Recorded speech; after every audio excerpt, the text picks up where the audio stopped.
Open your mind.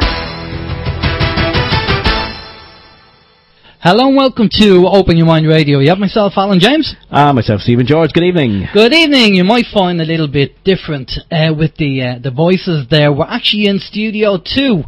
And we'll explain why in a minute. It's the 23rd of September 2018. Thanks a lot for everyone joining us.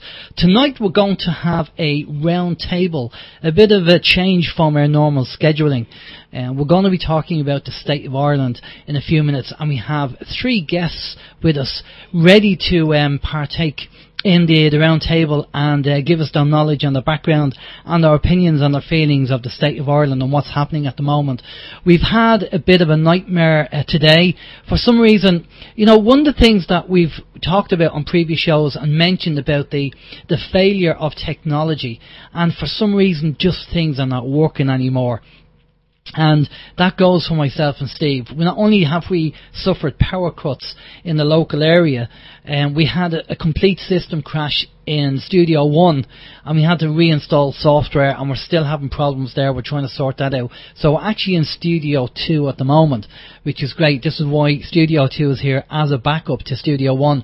And Steve's manning the buttons as usual down here in Studio 2.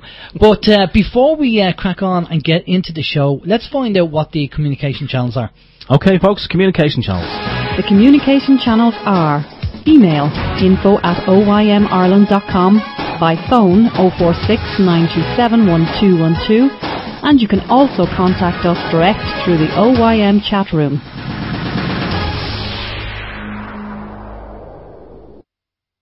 Yes, 0469271212 is the phone number. Unfortunately, that phone number will not be reachable this evening because, as Alan mentioned, we are in Studio 2.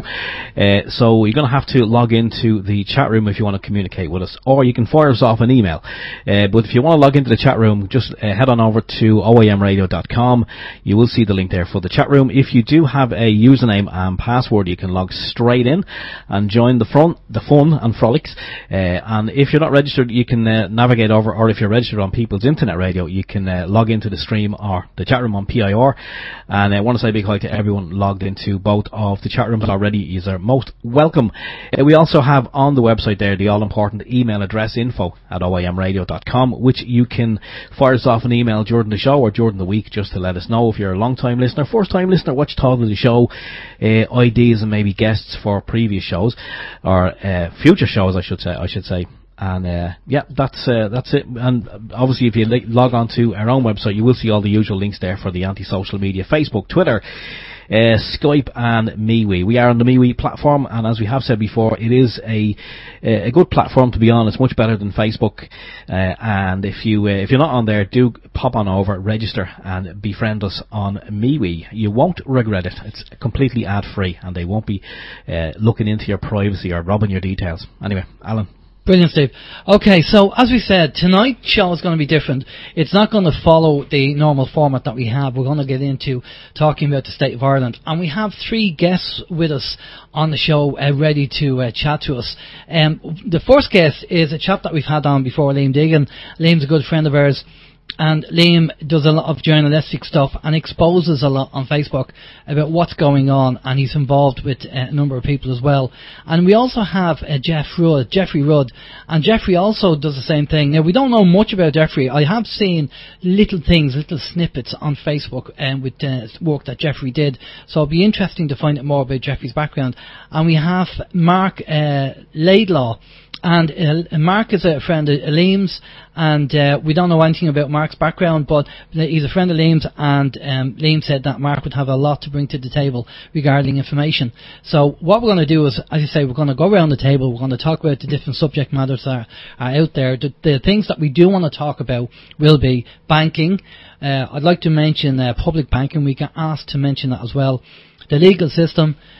Politics, obviously we have to mention that, and maybe the education system as well, because a lot of that has been affected. A lot of the information that's being given to our kids, the curriculum that they're given, is just rubbish, basically. But anyway, without further ado, let's bring our guests in and let's have a chat with them. Good evening, chaps. How are you doing? Hello, good evening, Alan. Great stuff. Listen, we're going to go. What we're going to do is, before we get into talking about any subjects, we're just going to get a quick bio on yourselves, and so you can tell our listeners a bit about your background. So, Liam, good evening. We'll start off with you, Liam Deegan. Hi, Alan. Hi, Steve. How are you both? Good, Liam. Not too bad. How are you doing? Yeah, very well, thanks. Well, I think I've given you my background before. I suppose, in essence, I'm a journalist first and foremost, and like Gemma O'Doherty, I suppose I'm an investigative journalist, and we both kind of work in the same sort of circles. A lot of my work obviously would have started with the likes of Dennis O'Brien and people like that, and exposing, government corruption with business corruption, and I've kind of moved on from there to take a little bit more of a holistic view in terms of journalism, or the type of journalism that I do. In that I do a lot of work with the homeless end of things in terms of publicity more than anything else.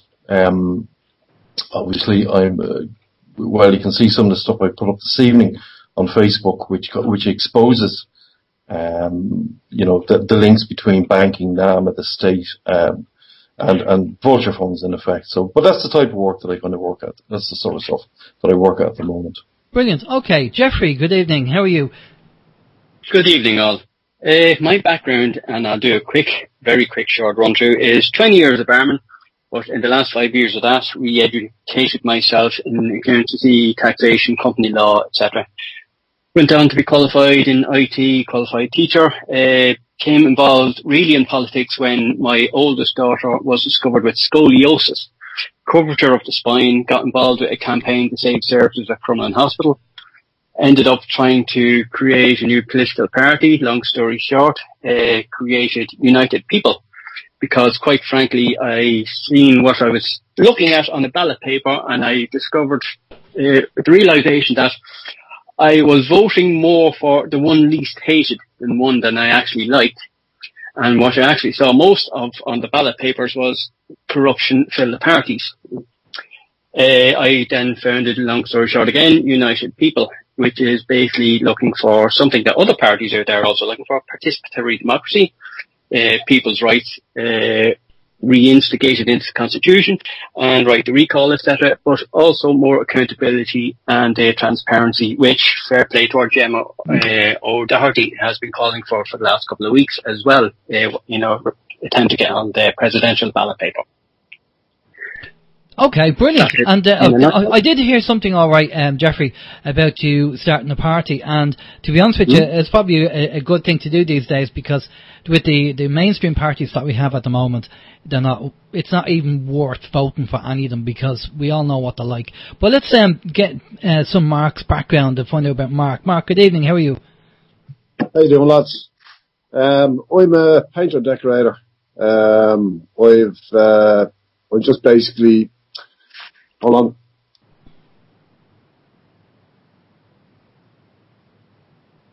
You okay? Hello? Yeah, you there? Hello? Hello? I think we've lost Mark there for a minute. Are you there, Mark? No. Liam, are you there? Yeah, I'm here, yeah. Yeah, okay. Yeah. I think we lost Mark there. He probably has a technical problem there with the mic. Mark, if you can hear us, if you sort it out there, just come back in and we'll get started. I suppose, chaps, what we need to do is, the first thing we need to talk about is the state of politics in Ireland and what's going on. That's the biggie. I think that's the biggie, because, we, as Jeffrey's saying about the parties that we have, the mainstream parties, and this golden circle, which we talk about time and time again. We've said it before, time and again on the show, that these people, they're happy with the status quo at the moment. They like the way things are because it suits them. The system suits them, the way things are. Put people in poverty, and then you can just kind of manipulate and control. And people, which we are told by Bob Chapman, who was on our show, he said once people are struggling, they find it very hard to rebel. And maybe that's the case. But then again, if you look what happened the other day with loads of people going out on the O'Connell Street Bridge and doing a sit-down protest, I mean, fair play to them. That's fantastic for them to do that. But what's your take, Liam? Let's start off with you. What's your take on the political system and the parties, and where are we at today? I mean, obviously there's going to be an election coming up again shortly, and you know, I mean, I can't believe people are going to vote for the same people, but this is the psychology. But what's your take on it? Well, you know, the reality, Alan, is that there's two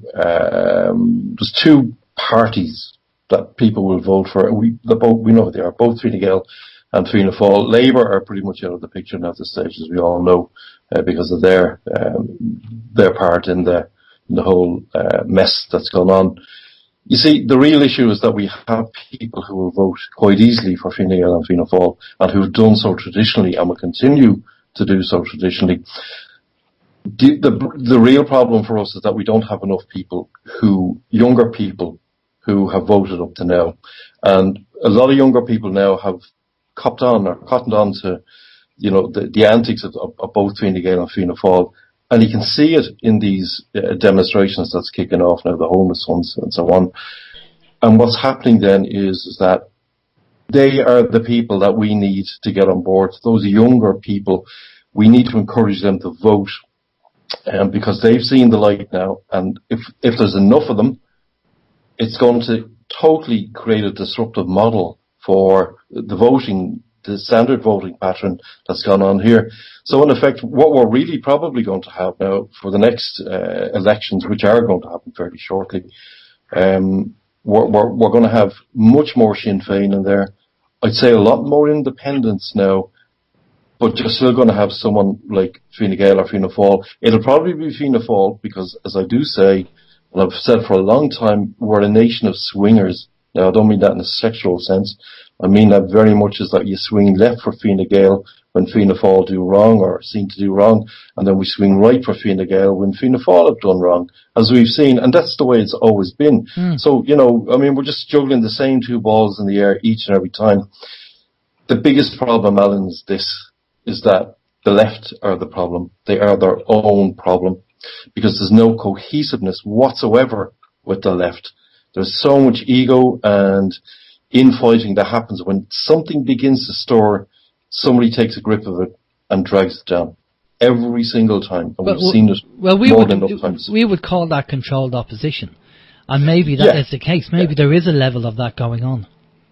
Well, there is, of course. There's always that level of it, Alan. But the issue is that the left has never been particularly strong here. You know, if you think traditionally that we would have viewed Labour as the left, well, Labour, in effect, are not the left, and probably have never been the left. So, in effect, we really had three right-wing parties. In effect, well, certainly for the last 10 years or so, we've had three right-wing parties, and no one on the left. There's no strength on the left, and there's no leaders, real leaders on the left, and that's the biggest problem. No one is prepared to really stand up and hold the hatchet up and say, right, we're coming to chop you down here.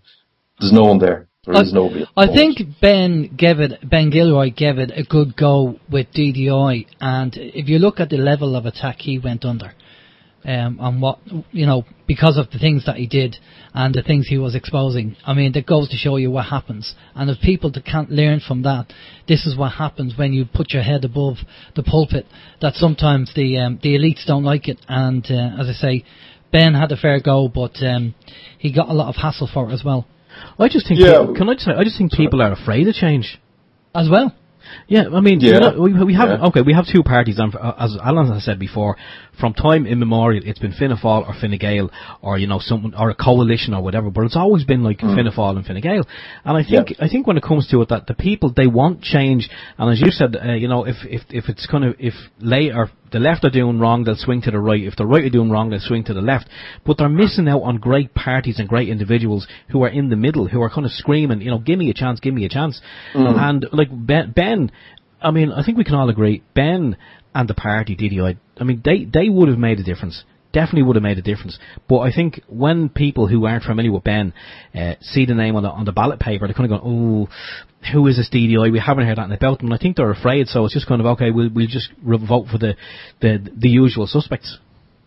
Yeah, well, it is a case of better the devil you know for a lot of people. But the problem with Ben is that, not with Ben in particular at all. I know Ben. The real problem is that you're right, anybody who does stick their head above the parapet immediately gets a bullet in the head from the right, well, we call them right wing parties for now, and from the establishment, which is more to the point. So they will do their best, and they have the power, and they have the money, they have all of that to keep that up. We don't have it on the left. Well, not majorly on the left, but we don't have it on the left. We don't have that cohesiveness. We don't have that sort of money to continue this sort of thing. These guys have been doing it for 100 years. They're well practiced. They're very well seasoned, and they're veterans at, stopping anybody else from standing up against them. They know what they're doing, and they will continue to do so unless more people stand up. And I really include a lot of the younger people in that. If we can get them to do it, I think it will actually change the nature and the course of politics here in this country. I think over time, hopefully that change will happen. But there are kind of shoots of good news which we'll share later. I just want to check to see if Mark has managed to sort it. Was Mike there? Mark, are you there?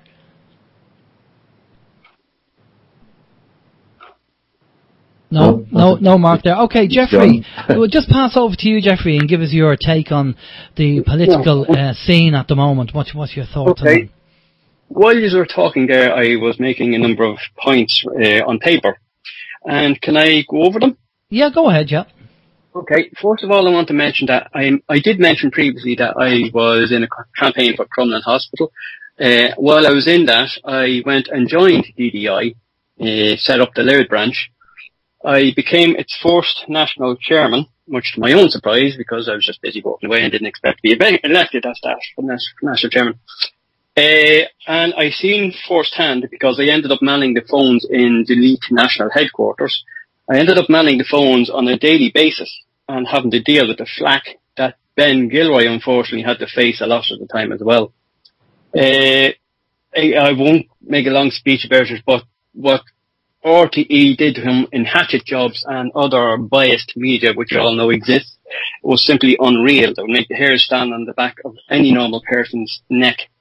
How Ben was able to survive some of it at times when he had, I hope he doesn't mind my mentioning, he had family health problems, was just unreal. There was no sympathy given him while he was going through the personal stuff, and they just went from unmercifully. And thankfully, he's still going out there, still trying to do his best in his own section of things. Now, you mentioned previously that people are voting for the same people time and again. There's two factors to that. One is that people are traditional voting because they vote for, put it bluntly, the devil they know than the devil they don't. And some of them are afraid to take a chance. The other factor by people voting for the same people is that the present main, what I call trio mafia doll parties, introduce on every election chance the fear factor to the public. Vote for us, we're the safe path. Even though we screwed up constantly, we're still safer than the other bunch that haven't even got any go. So, I mean, they're in a juggling act between those two factors alone, the devil you know and the fear factor. Now, I am qualified as a professional marketer. That's my end of business, and I am running a business. I won't advertise it, but it's online out there. I can recognise more so the professional PR tactics that are being used these days. Macro marketing, micro marketing procedures, etc. I won't bore you about them, but I can recognise them easier when Fine Gael and to some extent Fianna Fáil are now doing it online and off. So the public are being won over also there by using these methods. And unfortunately, because most people aren't educated in this area, they don't recognise the tricks that's been put on them. The topic of the left infighting, not being able to form a cohesive partnership came up. It is true. At some stage before the next general election, even if we have to lock the doors when we have all the left parties within a room, they have to get into a room and say, right, let's have a strategy here, lads. Let's move forward together. It's no point in going into a room and have a ranting session and a talking shop. You need to walk into that room, plan. This is where we are. This is where we're going. This is how we're going to get there. A, B, C, and do not leave that room for a day or two until we have a strategy in place to move forward. Labour came up there by Liam there, and he mentioned them. Labour extremely shocks me, to be quite honest with you. Larkin and Connolly in their day would be rolling them in their graves if they were around today. Not only was I shocked from 2011 to 2016 to see Labour supporting right-wing policies, they actually jumped on the bandwagon and started introducing more right-wing policies on top of Fine Gael's own antics.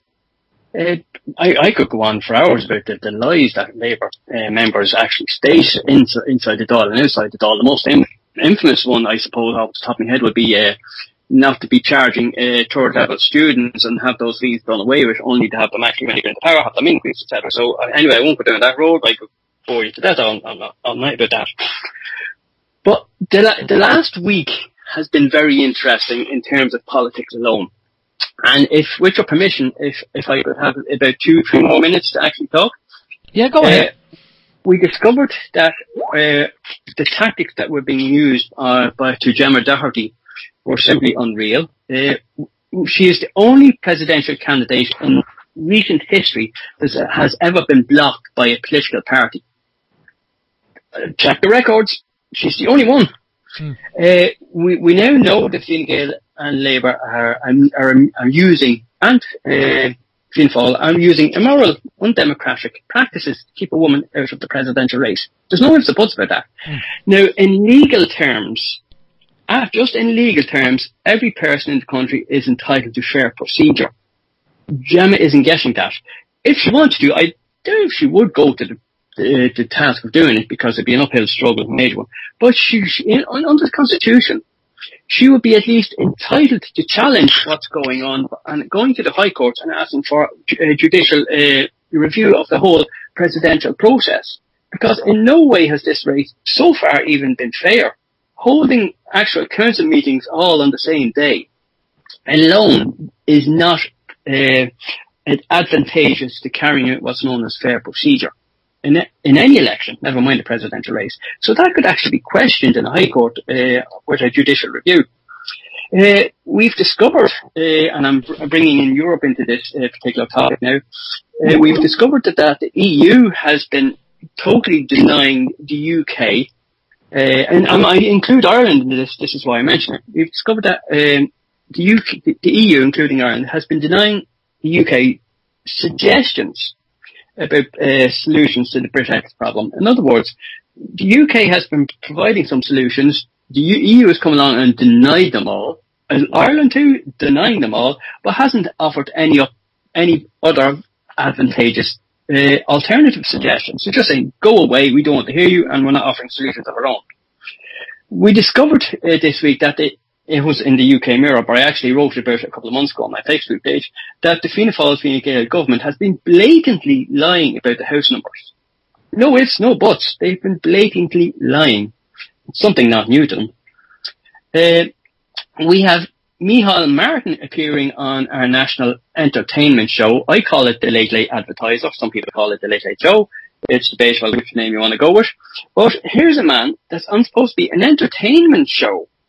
And he's using the national airtime, which the public is paying for, to do a political speech for the President of Ireland, the current President of Ireland. Is every other candidate in the presidential race, or any other members of other leaders of other parties, going to be allowed on the Late Late Show to do their plug for any candidate of their choice?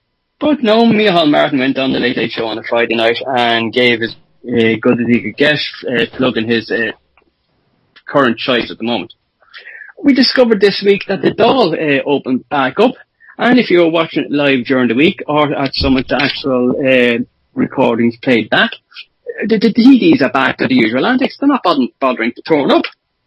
They couldn't be bothered. There were various leaders' questions on during the week, and the leaders weren't even there. They sent in their second grade or Z grade minions, the likes of Regina Doherty, etc., to actually fend off questions. When I say fend off questions, they didn't actually give answers; they just did more dodging.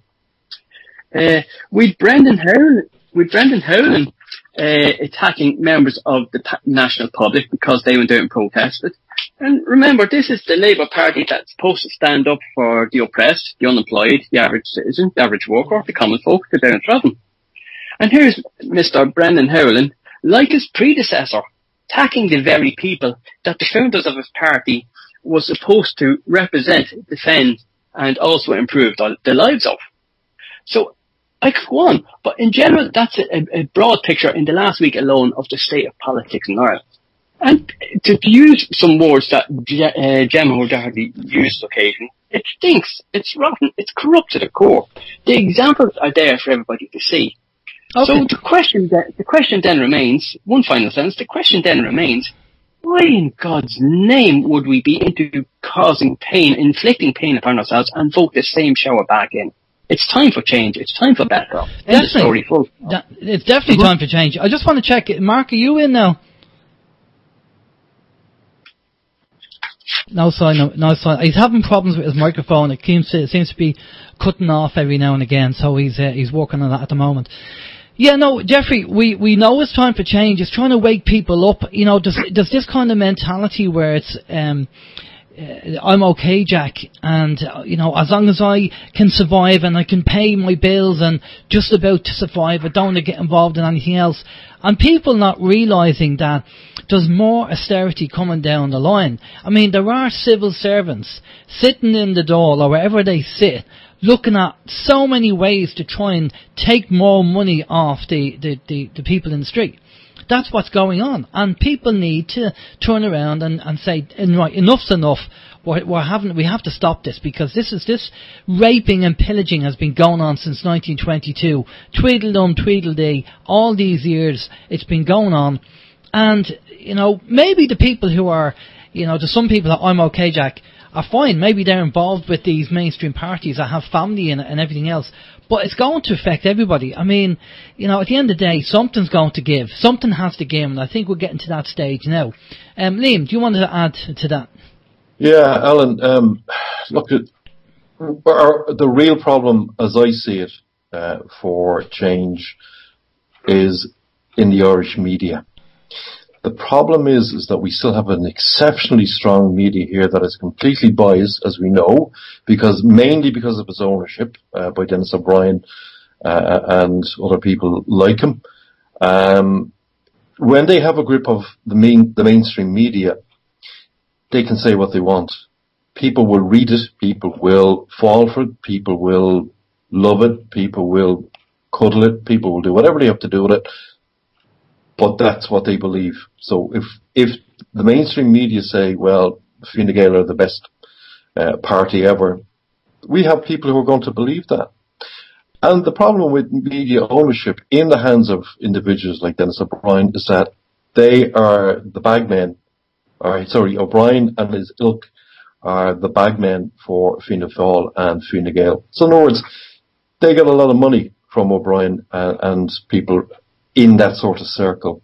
They depend on it, in fact, for donations. And if you're getting big donations from big players, you're going to help them in any way you can to ensure that their media gets read. That's the way it works. That's the journalism we're faced with here. It comes down to strength in numbers in terms of journalists and journalism. We don't have it. The majority of really, really good journalists have buggered off out of this country a long time ago. There's only a few left who are prepared to stand up and do what they're paid to do. Very, very few. In other words, I don't want to keep it. Sorry, go on. No, you mentioned that the journalists have gone out of the country. Yeah. And there was one lady that worked for a Dennis O'Brien newspaper, in actual fact. I wrote about it actually in the report that I released, but that's no story. She actually went to Australia to escape the harassment she was getting while working for a Dennis O'Brien newspaper. Yeah, she was an editor in the Independent when he took over, and he didn't like her editorial style because she kind of knew what was coming down the line. But most journalists, who have stayed and who are working for the likes of what is nearly all of Dennis O'Brien's media, end of story. I mean, we'll be honest about it. He owns almost every radio station, almost every newspaper, still trying to get his hands on regional newspapers up to a while ago. Couldn't do it for whatever reason. But we have a whole pile of really good journalists here who are locked into him in terms of that they need a payday. They need to pay the mortgage. Well, this is, of course, the excuses. They need to pay the mortgage. They need to pay for their cars. They need to do all of that. And in that, it doesn't allow for proper journalism or proper journalists to hold the government and the organs of the state to task when they're doing something wrong. We don't have it anymore. Any newspaper, have a look at it, and you'll see exactly what I'm talking about. I mean, yesterday was a really good example of it, where RTE and The Independent said there's a few hundred people having a demonstration in Dublin City Centre. A few hundred people. We've seen it again during the water marches. There's 10,000 of the water marches. There was 100,000, 110, 120,000. Well proven numbers. But that's what we're up against. That's the problem. That's what we're up against. And if you have a whole pile of people who will read their media and who are not on Facebook, who know nothing about, social media, nothing like that, they are the same people who are bought into the, as I will call it, the O'Brien culture. And that's really where the problem is. And that's where hearts and minds have been won for years and years and years, and are still being won to some extent, except for the advent of social media, which is now basically our domain. The parties can't get in on it. They're not strong enough to get in on social media, hence you want to now close it down, in effect, around us. Or if you're deemed to defame somebody, like a politician, well, you're going to get hung for it.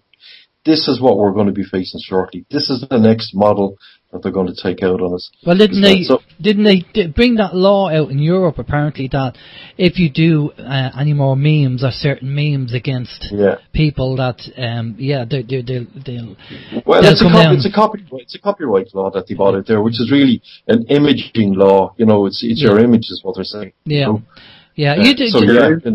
There is a sort of a little gap there of legislation that allows you still to use it, in that if you use a picture as satire, just as satire, then you have some leeway of actually commenting without having a ton of bricks coming down on you. But they're trying to close that gap as well. Of course. I was going to suggest, a few years ago when we first started, there was a newspaper ahead of its time called the Sovereign Independent. And I think what we need really is for an independent paper like the Sovereign Independent, where the journalists can actually get involved in and basically sell marketing and advertising, but to companies who will actually fund it and back it, away from the Dennis O'Briens that are out there. I think the Sovereign Independent was probably ahead of its time. What do you think, Steve? The Sovereign Independent, we said this time and time again, it was way ahead of its time, and we know some of the lads who actually were involved in starting up the Sovereign Independent. They seen the need for this, and they used their own money, and we still actually have a few copies of it here, and I have to say it was very professionally put together. The journalism in the paper was second to none. It really was. It was just honest people telling an honest day's truth, and that's exactly what it was. There was a lot of great articles, and there was a lot of information there that kind of, let's put it this way, if Joe Public had picked up this newspaper, it would have frightened the bejesus out of him, but it would have educated him as well. But unfortunately, there wasn't a great uptake of the paper. A lot of people did actually buy it. But unfortunately, they were selling it for €1, and they wanted to give it away. They did give it away in the beginning, but then obviously as costs arose, because they as I said, they had invested their own money, so then they had to start selling it for €1, and it was kind of doomed from then on. If they had us all over €2 or €3 or €5, maybe it might have lasted a bit longer. But it was ahead of its time. I mean, now, I reckon if it came out now, it would probably do very well. Yeah, I reckon if it came out now, and I reckon if you could get even journalists who could write for the Sovereign Independent or a version of that, with the information they have, I think that would be quite good. But the other thing that I think we need also is a whistleblowers network or some kind of fund for whistleblowers, because as you said, Liam, they're afraid to come out because they've got mortgages and kids and all that kind of stuff, and you don't want to rock the boat because of that. If they get sacked, then they have financial issues. So what we need is some kind of slush fund or a fund where whistleblowers, and this goes for the Gardai as well, that they can come out and they can get funded, so they don't have to worry about that. For a period of time, and maybe there's a scheme can be set up for people who do come out, that they can go off and get a job somewhere else. That the system doesn't kind of completely come down on them. Now, this is something that I have spoken to one or two people about. It's kind of in a very early stage at the moment, and regarding funding. And we're hoping, Steve knows what I'm talking about, and we're hoping that what we've been told does actually take place, because if it does take place, then obviously the funds will be there to do something like that. But we're not going to really go into too much detail with it, because at the moment it's early stages. But it'd be fantastic to have a fund for whistleblowers where they can feel they know they'll be supported, and they can come out and they can say exactly what happened. So there are good things happening. We'll talk about that more so at the end of the show. Alan, could I just jump in on you there, just to finish off the media thing more than anything else? Our biggest problem here is that, again, the real issues are not being reported here. Yeah. You have to go to the UK, to the Times, for instance, the English Times, to find out what's actually happening here. Completely agree. The journalists in the UK are braver, far, far braver, and they're not even Irish journalists. They're UK journalists. They're, Welshmen, Englishmen, Scottish women, whatever it might be. They're the brave ones. They're the ones who are saying what's actually happening here, apart from the bit you see in social media. So, may I give an example of that? There was a couple of articles there in the last few weeks. Well, yesterday, for instance, or today, should I say, about Dennis O'Brien. And Dennis O'Brien's sudden addition to the broadband plan. And, they were saying, well, how can you have someone who was investigated for corruption and is proven to be corrupt? I can quite clearly say that on air, because that's what the judge said, that the man was corrupt. And not only that, he's still under investigation on many, many fronts for stuff that he has done. He should not be part of this broadband plan, but just jumping back to what I was really aiming at, is that it's taking journalists from the UK to put the stories in here. Nobody, or very few people, unfortunately, read the Sunday Times here. Very few people. Its sales is terrible. You can get it on the net if you want, but very few people read it. Very few people know about it, but they're doing it. They're not doing it here. You won't see the Independent doing it because of O'Brien's involvement in the Independent. The Times, the odd time I just have a general report about it, doesn't dig into anything whatsoever. The Phoenix magazine is probably about the only Irish printed, news stream, as we call it, who actually puts anything out there about what's really happening here, and the likes of O'Brien and that sort of thing. Our hands as journalists are tied behind our backs here, because I could never go and work for O'Brien's newspapers. I'd never get a job, even if I wanted to. I could never get a job working for him, because he knows I've exposed him, and I've done it on many occasions. But that's the problem. The mainstream media here is knackered. It's effectively knackered, and it's going to be even more knackered. And in knackering itself, which it rightly deserves for the best part, they're now seeking to effectively shut down Facebook and people like me and people like you, people like Jeff, people like Steve, Gemma Doherty, Ben Gilroy, all these people, they want to shut that down because it's stronger than their media, but we have a very limited audience. That's our real problem. We have a very limited audience. Yeah, no, all that needs to be addressed. Now, I'm just watching the time, chaps, and I'd like to move on to the next subject, which is going to be the Gardai and the justice system, and what's been going on. Now, I'm sure you guys have seen the farcical that was Balaclava City there a couple of weeks ago, where not only did the guards turn up in balaclavas, but they were protecting a group who are allegedly from the north of Ireland, who also had balaclavas on, and they were evicting people in a place down in North Frederick Street, which was completely and utterly disgraceful to see how low they could stoop to do something like that. And these are supposed to be our members of the Garda Síochána. It's supposed to be, public servants, for want of a better word, but I use that term very loosely. What's your take on that, Jeffrey? I'm sure you've seen that. I have. I'm sorry about doing this, but can I just mention two things briefly on the previous topic? One, Dennis O'Brien owns just about 2/3 of the media in my own hometown, so I'm completely blanked. Even though the United People Party was founded in Drogheda on the banks of the Boyne, we've never once had any sort of radio coverage whatsoever in the 3 years we've existed.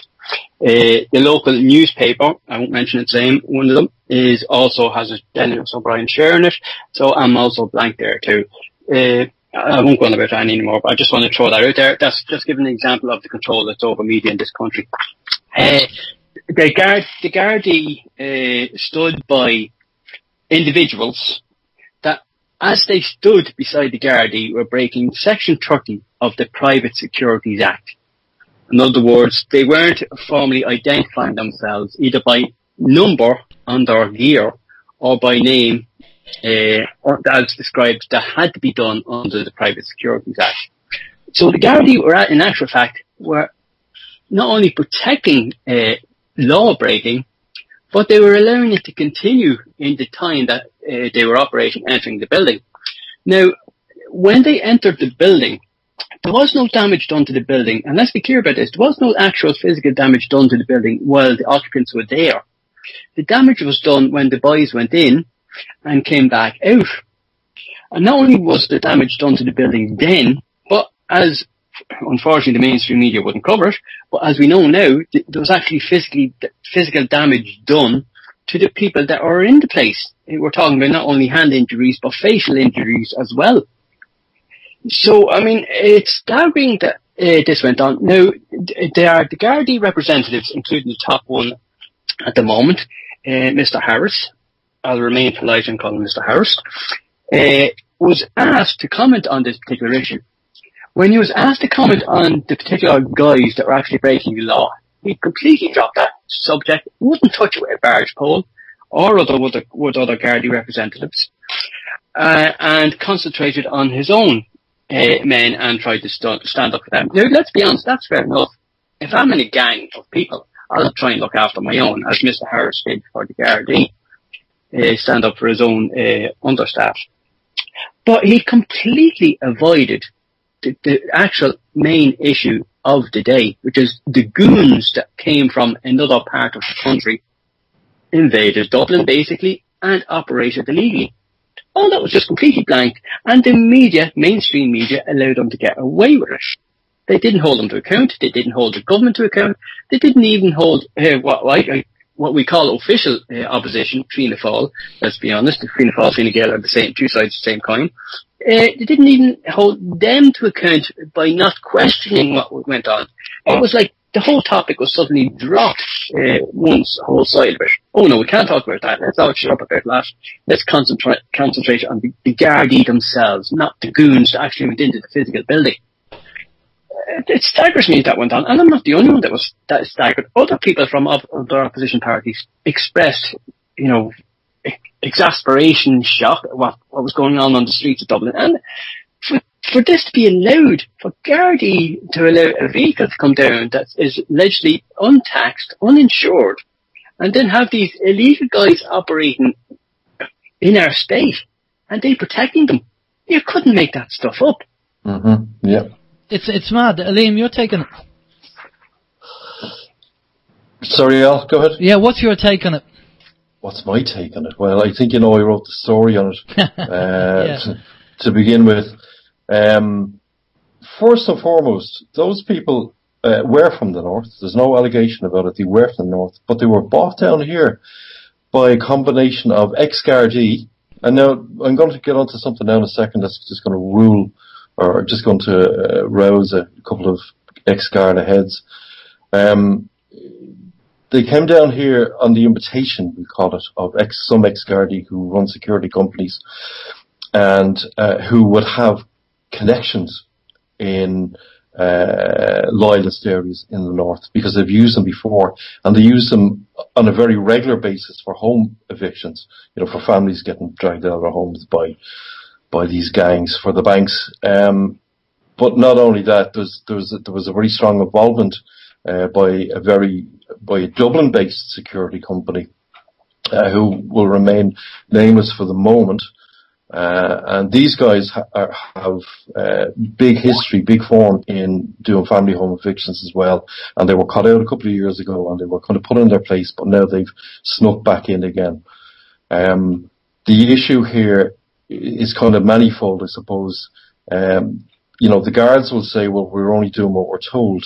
Well, if you're only doing what you were told, that's exactly what the guys who were hung at the Nuremberg trials also said. They're still hung for even saying that. It didn't matter. The issue lies above these people as well, above these guards. The issue actually really lies in their management. It was their management that would have colluded, and which they did collude. We have proof that the Gardai management colluded with these loyalists, and also with the landlord of the property, and with the security company, because the guards were waiting around the corner. Public order unit knew this was coming. They were waiting around the corner to come back to appear at the event. Look, these guys from the north either had or hadn't got licenses. It doesn't matter whether they had or hadn't. In reality, a northern license will not work in the south, and a southern license will not work in the north or the UK. It doesn't, that's the way it goes. The standards of training are very, very different in how the quality and the qualifications are adopted are very, very different. The big issue, Al, is that the order for these guards to be there and do what they've done in protecting these guys from the north, knowing full well that that van that came down there that had up to 20 individuals on it was not taxed, insured, or MOT'd. I've proven it. I've shown it on my Facebook page. Anybody's entitled to have a look. The guards protected that. You can't do that. You cannot drive down North Frederick Street when there's a checkpoint with no NCT, no tax or insurance on your car. What's going to happen to you? We all know what's going to happen. You're going to be dragged out and your car's going to be taken. Yeah. They wouldn't do it to these guys. You see, there's collusion. I keep going back to this thing here. Collusion. It's exactly the same thing that happened in the north. Well before Mr. Harris ever got down here. Way before it. And way before he even took over his role as Assistant Commissioner in the north, there was collusion. That's going back 40, 50 years. The problem is now, we are now seeing it down here. And it's being done all in favour of the banks. And that's where the real problem is.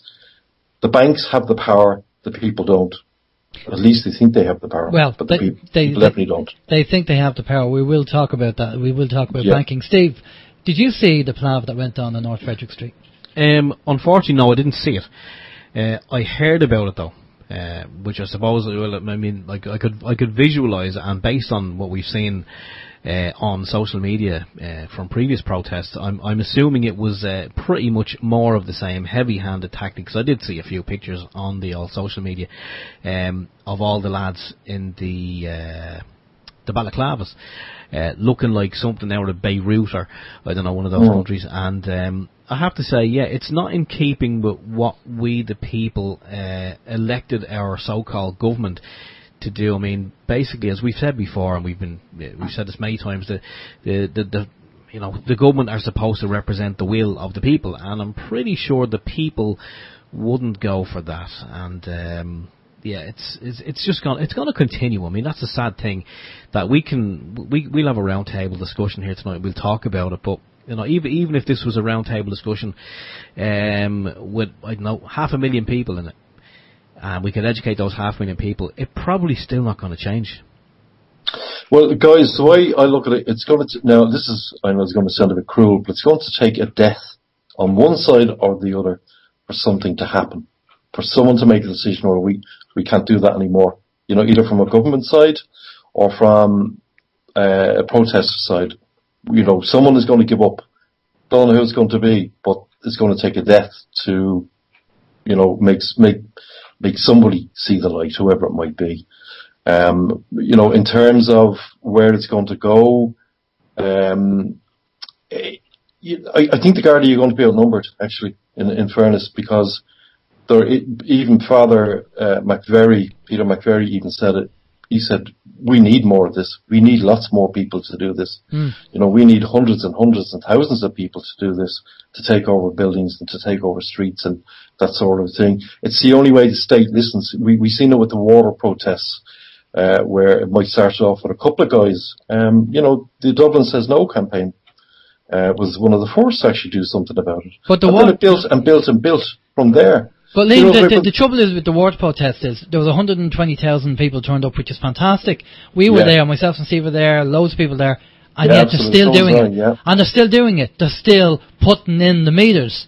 You know, that's still going on. They are, Alan, because certain political interests got the foot in the door and ruined it. And we know who they are. They were the ones who ruined it for everybody else.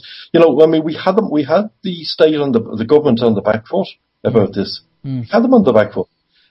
And then you look at controlled opposition, you called it, got in there, and they, you know, they basically controlled the narrative of the whole affair. And that's why we have what we have today. Look, I talk to a lot of people, as you know, and my understanding is that this is far from finished from a lot of people's point of view. They want to finish Irish water, they want to finish off this whole metering thing. It might happen without people having to do anything about it if an election comes around and, and people vote, with the right hand instead of the left, or the other way around, in fact. It might have to change, but for now, we just have to see how it goes, because the focus is on family homes and homelessness and evictions and things like that, which is correct and which is where it should be. But it needs a movement, of course, as big as the water meter movement, or the anti-water movement. Well, I just think the whole idea of looking for a, inverted commas, a leader, is the wrong idea, because that's where the controlled opposition comes in. I think it's people power, and there should be more of a cooperative rather than a hierarchical system, because that can be controlled. So if it's more of a cooperative, then nobody's in charge. Steve, did you want to come in there? No?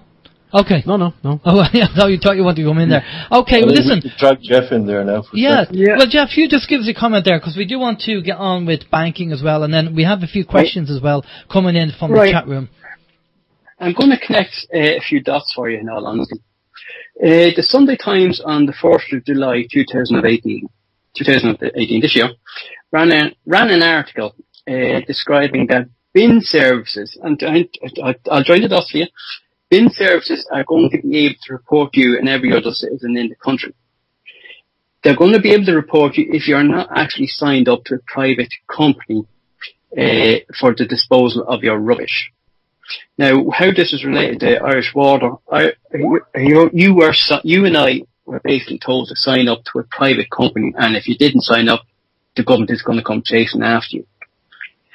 Long story short, between the bin services, and this is incoming, no ifs or buts about this, you will be fined if you are not actually attached to a private company. Now, you could be disposing of your rubbish, putting in bins, bringing it to the dump, wherever way, but the government is bringing it in. Let's think about this. You must be signed up to a private company in order not to be fined.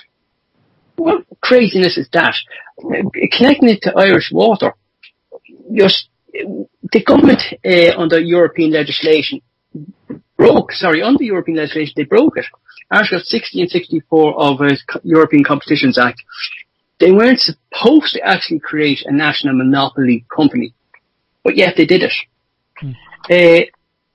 And when they did, they actually broke the law also that the actual company, they awarded the contract for Irish Water services to the company Irish Water before Irish Water actually had gone through the actual legal process of sorting out their own tax, etc. on paper. and all the also other sort of regulations that they were supposed to have enforced before they even get awarded a tender contract. Long story short, between the bin services and they being able to come after you now, and Irish Water going to be again shoved down your throat, your rights have been undermined. And I just mentioned on Irish Water, there is a slight error when people are going out and protesting, and they're saying, I'm protesting against water charges. They shouldn't be shouting that, in all honesty. They should be shouting, I'm protesting against water recharges. Let's be honest. It should be, I'm protesting against water recharges. Well, that's what the government is doing. They're recharging again, as we all know, through car tax, through the taxing of people's homes, and through the VAT that's been added on since the 1970s, care of Fianna Fáil, etc. Isn't that the same as repossession? Because you can't repossess something you don't possess in the first place. So the whole idea of repossession is the wrong wording. Oh, absolutely. I mean, this is where the government PR spin comes in. And we all know Liam Deegan and co are very good at that. So they have it down to fine art now. But under the foundation of the problem is that our rights have been undermined. There's no ifs or buts about this. I've proved that myself through a 2-year, 3-year investigation of the whole job path program. That's a whole conversation for another day. But the Irish Water, the bin services, and what's happening up in Dublin about properties having to be invaded just as a form of peaceful protest, and the way people are then treated by the state representatives that are supposed to protect them. Long story short, people's rights have been quietly, professionally undermined, and we need to get that message out to people. This is what's happened, and this is how they're doing it. Now, we need to get that message out done cleanly and professionally. Besides, I completely agree with people protesting out in the streets peacefully and no aggravation, etc., no in-the-face stuff. Do it politely, professionally. But we need to go online and find other alternatives. For example, I'm now putting leaflets to people's doors, bullet pointed, explain in simplified form what exactly is going on. And we need to get that message out because we've a new generation of voters coming in now. The college leavers and 50 or 60 years, some of them will actually sometimes go over the age of 18 and will be able to vote. And they're not aware to some extent of what has happened in the last 5, 10, 15 years. So we need to get the message out to them also.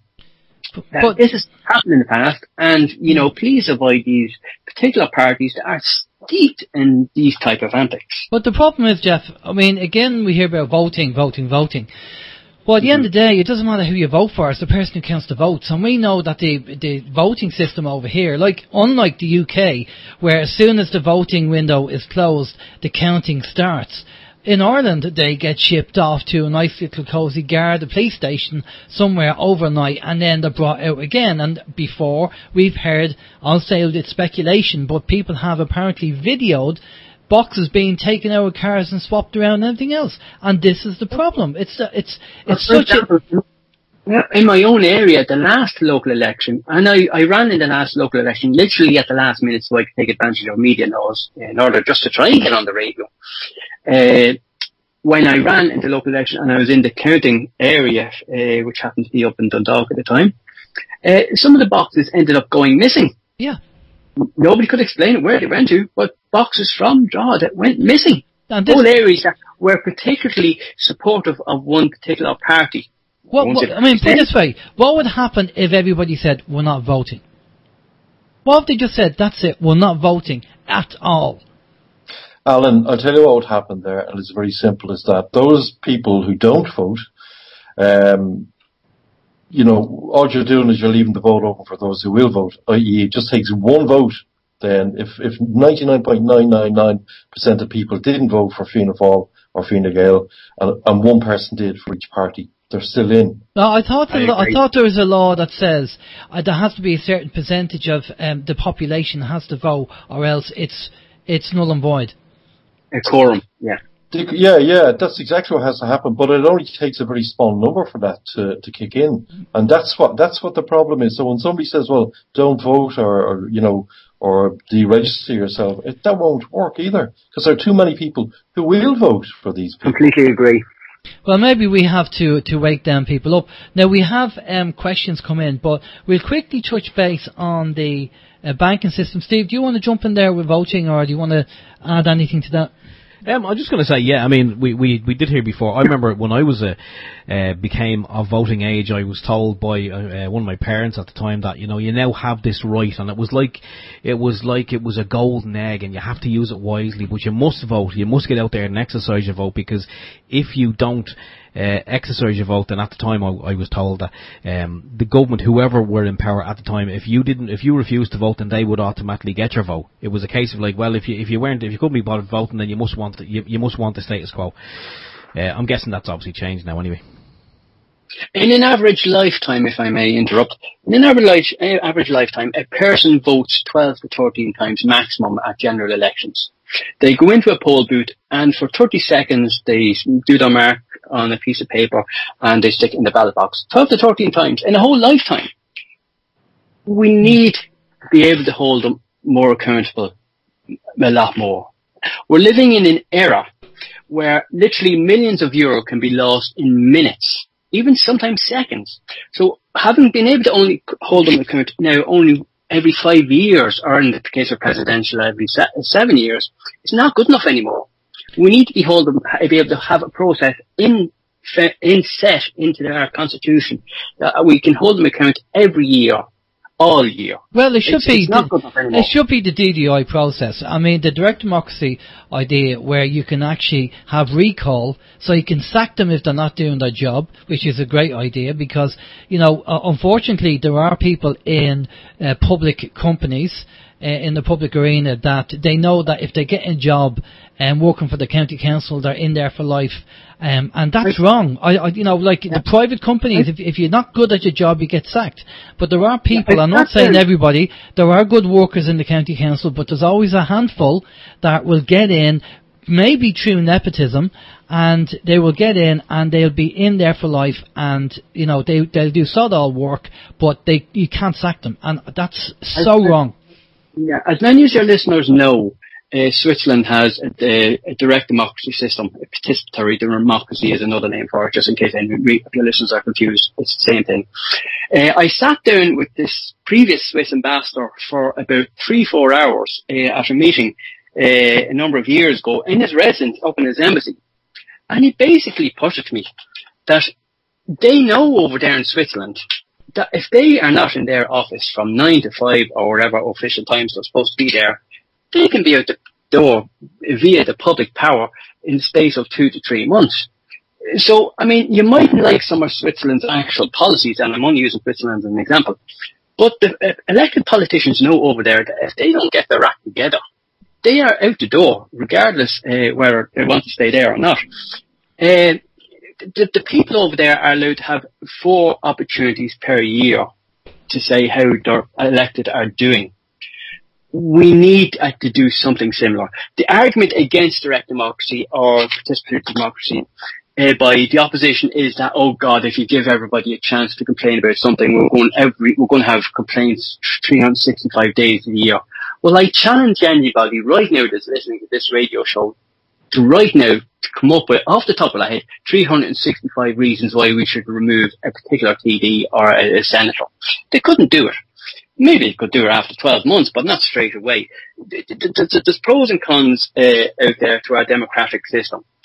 It's a necessary evil to some extent, but it can be far, far better. And given the era that we live in, where millions can be lost in minutes, never mind seconds, we need to improve it. The foundation of our democracy needs to be improved. A house is only as strong as the foundation it sits on, and our foundation is cracking, and it's showing. The extreme right-wing parties in Europe are taking over. Meanwhile, in Ireland, the government and those going along with it are trying to scare the bejesus out of the Irish public by saying the left side is actually the worst part. Yeah. But it's not. No. It's the right wing that's coming in, as more politically aware are aware of. But the government is, again, with biased media, is washing over that while trying to cling on to power and trying to make opposition that hasn't even had a chance to get in the office yet taking them as, well, they're the worst guys, stick with us, we're the best around. And we all know that track history now at this stage. They most certainly are. Well, I think people are waking up to the system. There's definitely an awakening going on, and people are not swallowing the PR media that they're churning out now. And maybe they're a little bit scared as well, because people are waking up. I mean, if there's an election, I think they're going to be very brave to knock on people's doors, because the people will give them a mouthful. That's for sure. This, with the next election that's coming on. But the whole system is designed to take the control away from the people and just have the elite at the top controlling everything. That's what it's designed for. Now, they want to privatise everything. They want to control it. They want to have control over it, but they don't want to own it. So privatisation is the way to go for what's going on. But what we'll do is, we do have questions coming in. I want to touch base on the banking, which is very important. And then we'll spend a few minutes on the banking, and we'll go over to the questions. And we did kind of touch base on the banking there. I mean, obviously with the attempted eviction there in North Frederick Street. Now, what we've heard is that a bill has gone through to say that the banks now cannot carry out evictions. But the loophole on what they're doing is now selling off the actual securitisation. They're selling the mortgages off to vulture funds who can go and then call in the bailiffs to actually evict people. And, you know, the fact that some of the banks that we have been nationalised, and we actually own them because the people own them, they've been nationalised, but yet we've no control. The politicians keep saying, oh, but we can't get involved in there. But they can get involved when they want to get involved, but you can't get involved when it comes to important stuff. And again, Liam, you said earlier about the banks having too much control. Now, that is going to be changing, because the banks, we do know and have been told that banks actually are trading insolvent. They've no money. And we will talk solutions at the end of the show. But Liam, I'll pass off to you if you want to kick off with talking about the banking system. Yeah, thanks, Al. I haven't heard anything about that law, preventing banks from doing that. Vulture funds, so the finance minister keeps telling us, we are afforded, anybody who will be in the courts at the moment or whatever it might be, people are supposedly afforded the same protections against vulture funds as they would be if the bank had actually owned their debt still. We don't know what the reality of that is yet, because nobody seems to know what's coming down the line or where it really stands in terms of the law. The understanding is that vulture funds, in effect, are not regulated whatsoever, and they're the ones who form the greater part of the repossession cases that are going on in the courts at the moment. Okay, listen, I'll just move on from there. I'm going to give you some figures here, which, in terms of banking, I think should make anybody's hair stand on end. Currently, Ireland's debt stands, as we speak at this very moment, of 203 billion 820 million. Right now, at this very, very, very second, right? That's what we have. Now, 2007. The government owed, what was it? I think it was about 40. Government debt basically was 47 billion. In 2008, after the bailout, the debt collectively went to 154 billion, which was 77% of the current debt level that we have of 203 billion. But what's very, very interesting is that since May 2018, the debt clock has actually run up even further by another 2 billion. This is only in the space of a couple of months. It's gone up 2 more billion. Now, the real figures are here. The interest payments that we are paying back to bondholders are almost 10 billion a year, right? Interest payments per second that we are handing back to bondholders are 312 euros per second. So every second that we're talking, it's 312. Boom, boom, boom. It's, it's like the ticking of the clock. Boom, boom, boom. It's gone. But what's actually very worrying is that our debt, we call it government debt because it's not my debt. I didn't cause it or neither did any of you guys here, as far as I'm aware. Our debt is 68.73% of our gross domestic product. Right? That's huge. That is huge. We're in trouble.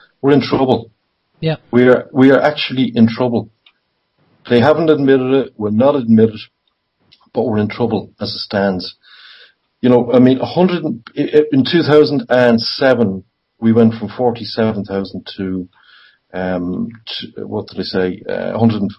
We went from 47 billion to 154 billion overnight. Do you think, Liam, this is down to pure incompetence? Because at the end of the day, our political system is, say, Jimmy down the road who decides to be elected. He wants to go to the Dáil, and of course he's known in the local area, for example, and people say, oh, we'll vote for Jimmy, and Jimmy will go and shake hands, and he'll go to the hospital, and he'll go to the funerals and the parties, and he's the man. Everybody knows him. Now, Jimmy knows nothing about e-commerce or commerce or banking or anything. They just know that, yeah, Jimmy, he's a nice guy. Jimmy gets in as a politician. Now, I don't want to get down the actual route where we know that it's a provisional government and we know it's not real government, and Leo Varadkar is the CEO and everybody else is an employee and the parties are institutionalised and everything else.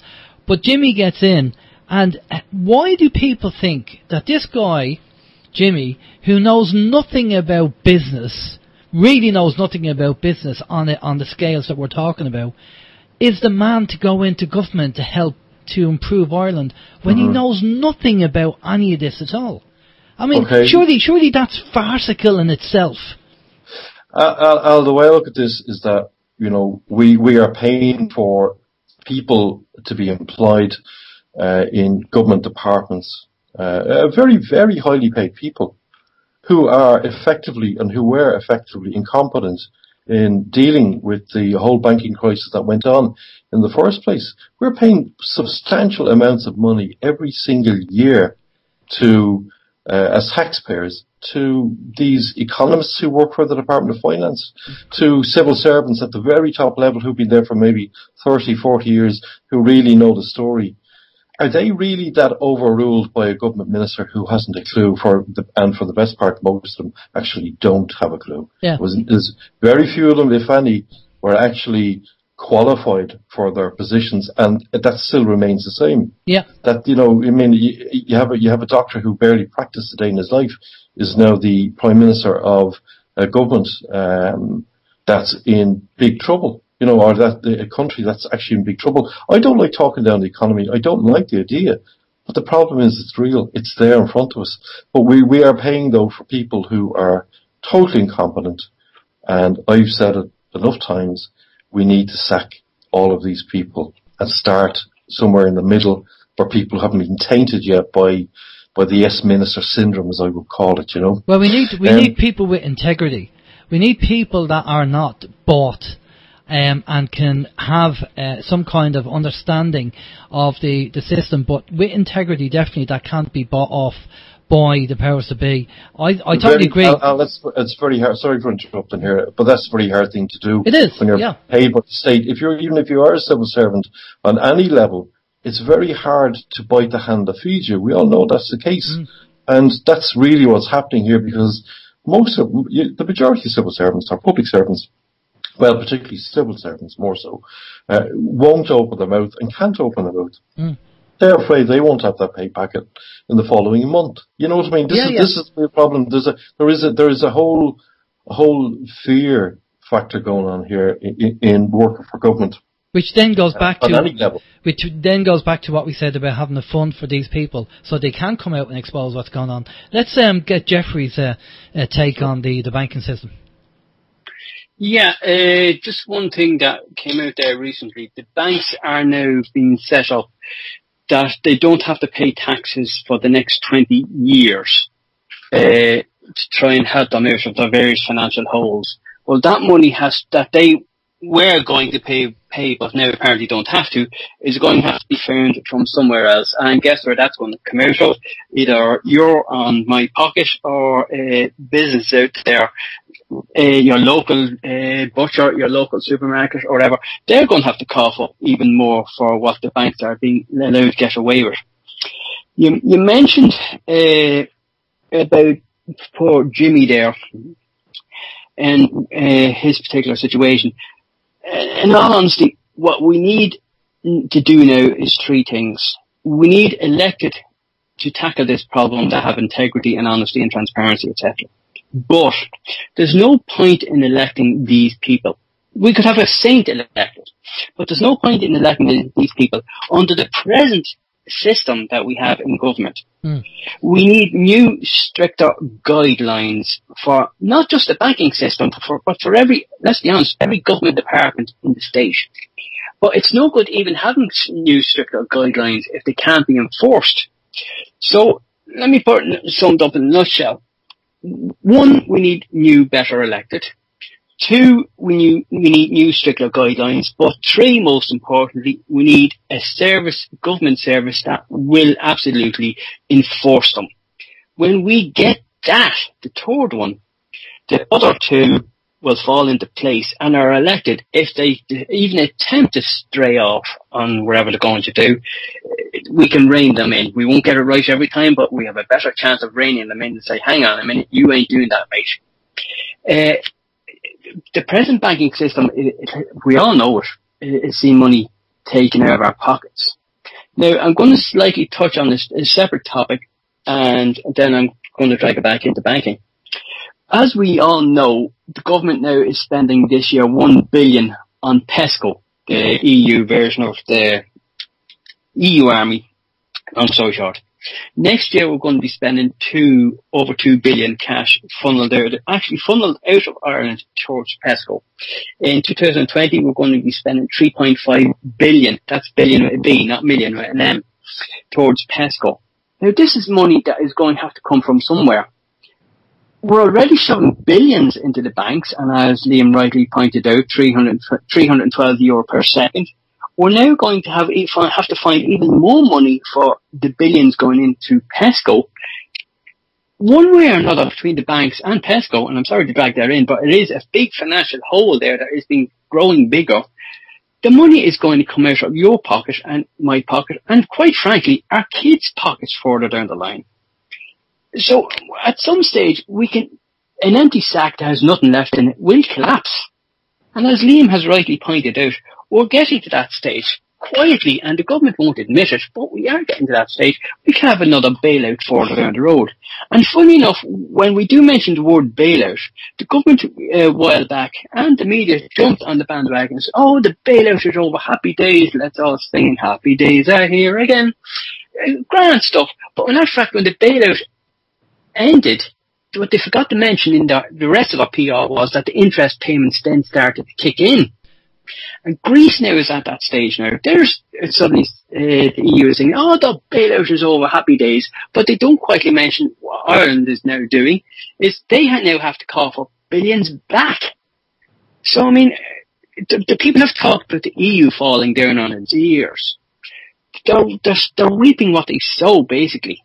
Yeah. Ireland is facing a growing problem in the background, and none of the current elected politicians are talking about it. When it comes to banking, the hole is getting bigger. The money is being exported. And sooner or later, it's going to come out of your pocket and my pocket. Yeah. Again. Sorry for jumping there on you guys. Sorry, look, here's the real issue here. We are approaching a very serious crisis. Government refused to recognise it. The state, in all its terms, refuses to recognise it. Many economists would have refused to recognise it, but a lot of wiser economists know it's about to happen. We are arguably in a very big bubble at the moment. And the bubble has arisen from what's known as quantitative easing. I'm sure you know about that. And these are the policies of the European Central Bank, which effectively our bank is owned by. And quantitative easing, for those who don't know what it is, it actually involves printing lots and lots of money and buying bonds with it. But it's only a kind of a small part of the story. So when the central banks print money, they buy bonds. This causes the bond prices to go up and making profits for those who own the bonds, which are other financial institutions such as banks and so on and so forth. But when they sell the bonds, they make big profits out of these things. But it causes what's a ripple effect through the actual asset markets. And in effect, what it does is it inflates asset prices. And the aim of quantitative easing is very particular in that it creates what economists call a wealth effect. And this is the problem. And this is going to be the problem for us. So therefore, I'm going to make a bit of a prophecy on what's going to happen. This wealth effect is actually designed to stimulate economic growth. It does so because it kind of fools ordinary people to work for the same wages and same salaries.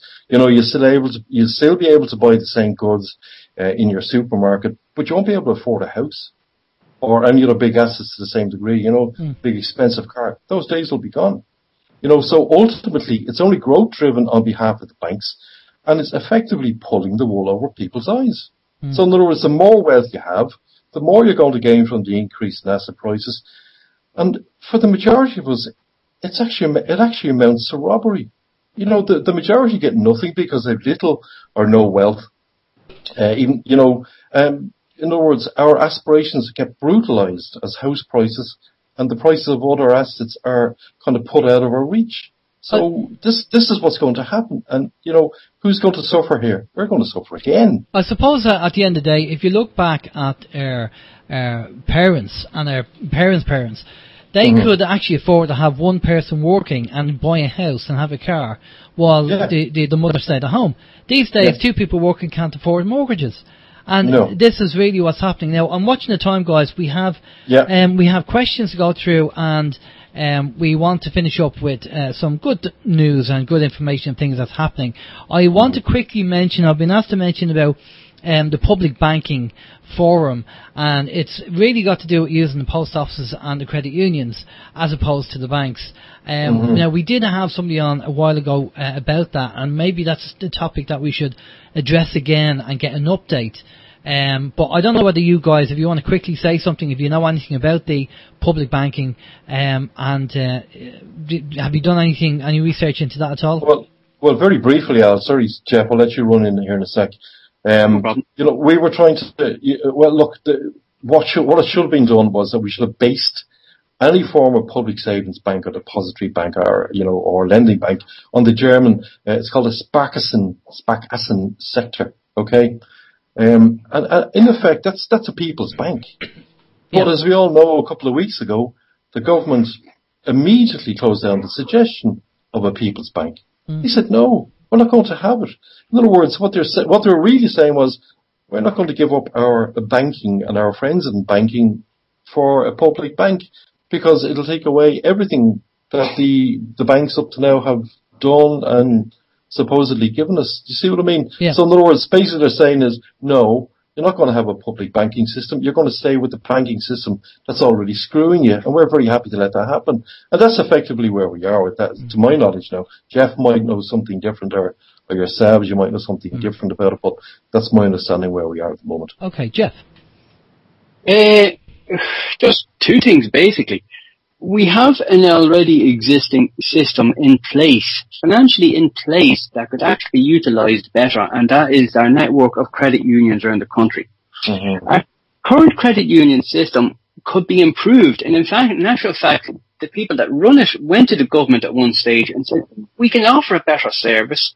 We can actually, and we're going to do it. They are, Google it, you can look it up for yourself. They were going to give the government billions to help with the actual housing problem, to try and actually get out there and build blooming houses. And the government said, no, we're declining your money, go away.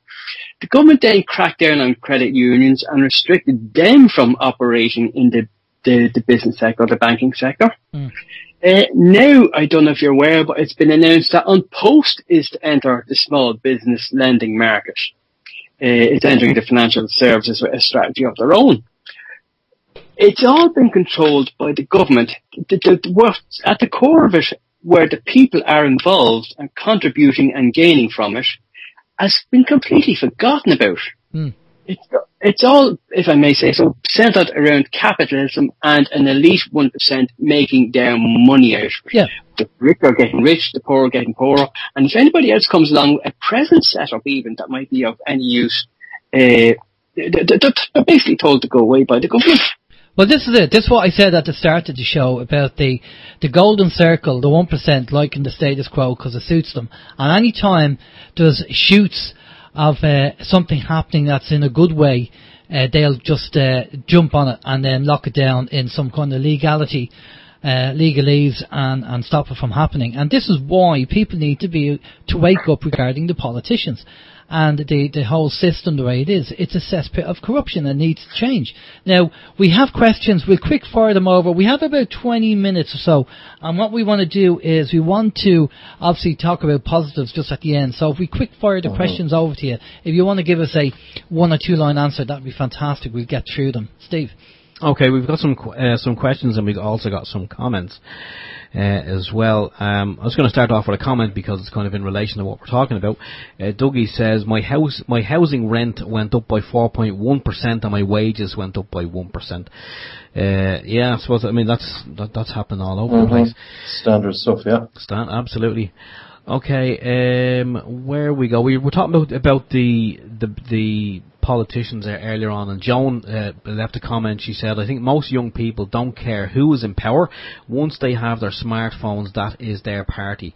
What do you think of that? I mean, do you think the people who are kind of, you see, stood at the bus stops every morning and who are addicted to their smartphones, are they out of touch, or are they clued in, do you think? No, I think I think most people are now clued in. You know, again, it's back to social media, because most people on social media are going to see something about what's happening.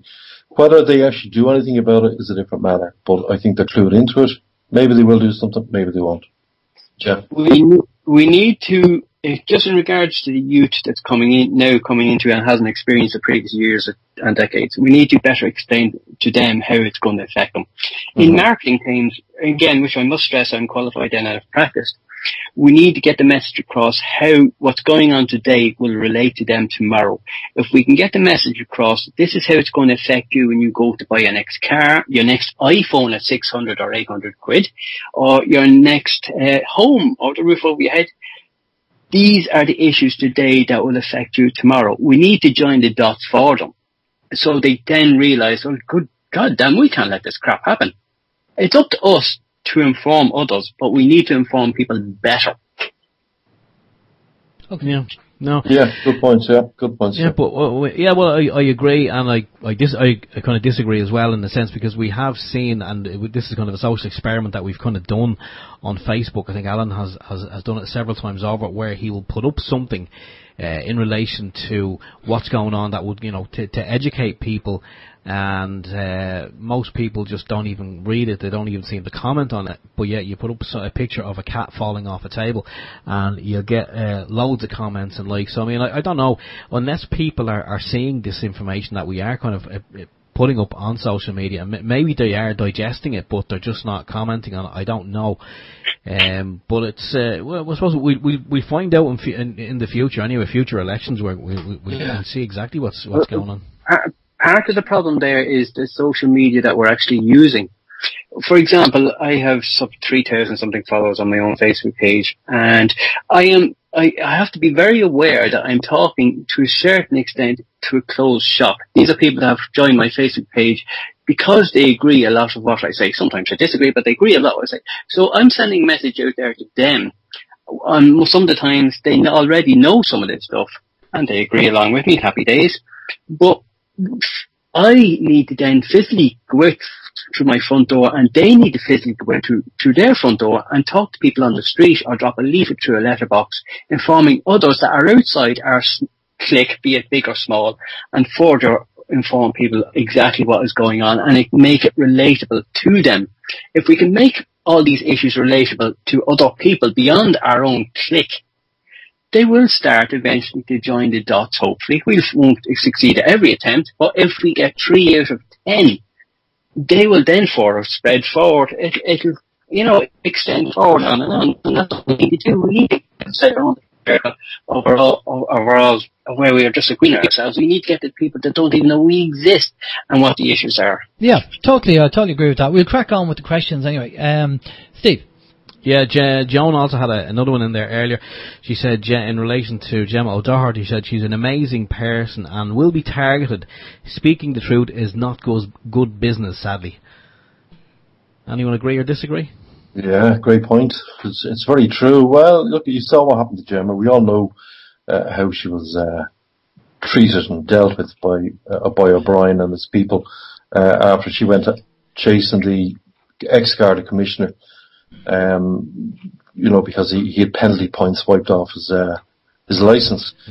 This is the woman is amazing, but I think she knew what she was putting herself in for when she went up for to try and get elected to be president.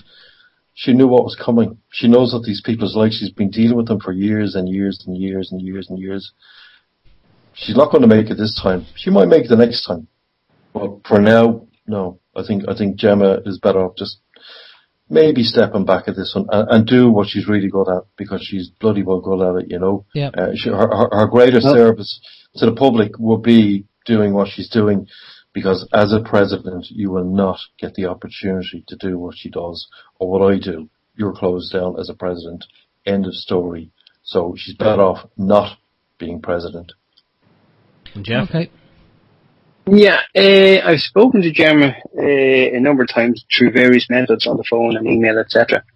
To a certain extent, even she is still shocked right now about the length and techniques that they're actually using to stop a citizen in Ireland getting out there and even gaining the opportunity to have a name on the ballot paper. She hasn't been allowed even to get to that stage. Where is the democracy in that? Well, not even allowed to get the name on the ballot paper. People out there, once our name is on the piece of paper, people can actually then say, yes, I don't like you, or yes, I do like you. We're not even given that opportunity. The usual mafia political parties are fearful of our name on the paper. Yeah. But it's not what she might say when she's in actual presidential office. I put up on my Facebook page, and I went into it in some detail. Once you get your name on the ballot paper, you are supposed to be entitled to a fair amount of airtime, be it on radio or television, etc., as equally according to some of the other candidates. They don't want us speaking on radio. They don't want us speaking on television. Before she even fails, let's be honest, before she even fails to win a presidential seat, she will have legally, according to Irish media laws, have time to speak and educate the people of Ireland. They don't want her informing people more.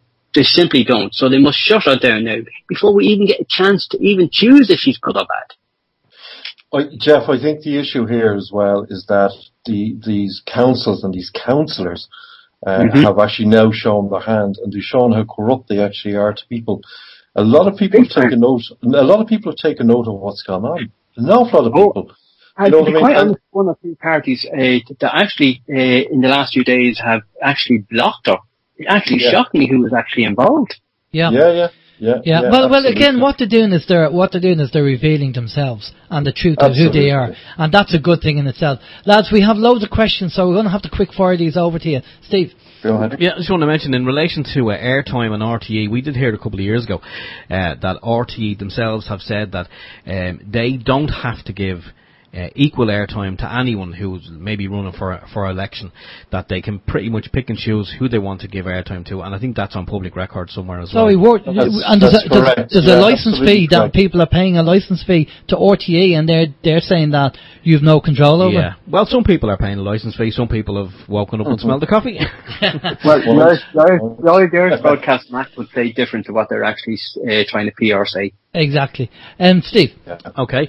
A lot of comments coming in, as I said, a lot of comments. I mean, people are, I'm going to read them out and we can maybe throw it around, but Graham says prisons, in relation to prisons, he said, the prisons are run by big corporations. Our jails are run by a Spanish company called Sodexo. He said, giant scam, just like G4S. Is that right? So the Irish prisons are run by a Spanish company? Don't know. Well, I'm sure I don't know about that actually. I'm sure there's some facilities within that run by it. I mean, it could be just the catering or something. Do you know what I mean? I'm not 100% sure. I mean, certainly from a prison officer point of view, they're still there. They haven't gone anywhere. It's more to do, I'd say, with services than anything else. Pretty much like the UK market at the moment, or UK service. It's another way of backdoor privatising our national services. You see it in the hospitals, you see it in other government departments. We're privatising the cleaners, the catering, etc., etc. And it's where civil servants used to have these tasks when they're handing them over to private companies. It's backdoor privatisation, long story short. Yeah, in effect. Yeah. And we haven't reached the levels of incarceration and the kind of private companies controlling or running the prison services, but I mean, maybe that's down the road. Steve? Yeah, Joan was in. Joan says Mogul Properties at Galway have snapped up properties across the country. They paid 800,000 for 92 houses, and she said that she believes it was 10,000 per house. Just a further number for you. One Dublin hotel was paid 4 to 5 million to house homeless. It was reported it was actually on breakingnews.ie, and they go into it in some detail. 4 to 5 million to one private company alone to house homeless. Now, the government themselves, to be quite honest, don't want to see the end of, they don't want to lower the taxes on certain properties, to be quite honest with you. Because the government is actually making, it's collecting over 50% of rental income in tax. So if they start talking about lowering taxes on properties that might be going to homeless, they're going to be shooting themselves in the foot, and they don't want to do that. When we take into account that 1/4 of actually elected in the Dáil is actually landlords. Mm. Okay. Steve? They don't want to actually reduce, they don't want to shoot themselves in the foot. Mm. Okay. Okay, we were talking about voting as well, and Chris was in with a comment. I think Chris has family in Australia, and I don't know if anyone else has heard this, and it probably be coming here as well if it's in Australia. He said in Australia it's an offence not to vote. Right. Mm-hmm. Correct. So yeah, I mean, yeah, imagine that's correct. Yeah. So that could be coming here too. Well, that'd be better. Yeah, I would they're shooting themselves in the foot if they were bringing it in here. Say that again, Liam? They would shoot themselves in the foot if they were to bring that in here, because that means we'd have the majority of 18 to 24-year-olds voting. They're not going to vote for the same party, so they won't actually bring it in for that very reason, because the younger people will not vote the incumbent parties. They won't do it. So they'll never come in here. Although you do get families going, this is a Fianna Fáil house and this is a Fine Gael. That's the brainwashing, obviously, you know. Yeah, but it's been going on for years, like, obviously. Okay, Steve. We need to educate people when it comes to voting, and I'll say this very, very quickly. We need to point out to people that you do not have to go 1, 2, 3, 4, 5, 6, 7, 8 all the way down the line. If you just see one person, vote for them, stuff the rest. By putting down a whole list of 1 to 15 or whatever, we're actually still supporting some of the other ones that we don't actually like. And this is how the likes of Alan Kelly scrapes in, or the likes of Jed Nash from Labour scrapes in. We need to stop that. Just put down 1, 2 or 3 or as much as you want to put down and leave it at that. Yeah, totally agree. Yeah, right. Absolutely. Steve. Okay, Chris is wondering, if a vulture fund buys your distressed asset, what sum is the fund owed? Oh, sure, who knows? Depends on what they paid for it. There's only one way of finding it out now, and that would be using one of the new GDPR style data requests that you can throw in to your vulture fund, your friendly new vulture fund. There's no other way of finding out. Your old bank don't have to tell you anything anymore. Yeah. Well, again, in the Job Path program, just quickly on that one. On the Job Path program, we've, myself and another chap, working with me, have tried to put questions to the government on the Job Path program, and because there's 2 private companies involved in that, we've asked about financial matters, and the response back from them was, well, we can't discuss those matters because it's a private business and we don't affect their ability to operate. So we were shut down even under the Freedom of Information Act, etc. They come up with good excuses. Yeah, they do, alright. Go ahead. Yeah. Okay, comment in from People's Internet Radio. It says, the original men who create a state adopt the title people and are the primary and only beneficiaries of the state. All servants, citizens of the state serve the people. And he says the solution, we should just create our own state, if that makes any sense. Yeah, we should do, but the problem is how do we do it? You know, when politicians in effect have taken ownership of the state and taken ownership away from the people, we see that with the missing articles in the Constitution. I think it's 47 or 48 that are missing. Yeah. I think we've talked about that before, and that's probably the only way we're going to get some kind of ownership back. But right now, we don't have it, and it's unlikely we're going to have it. I don't know what's going to change in that regard. But yeah, Vinny, I get the idea there.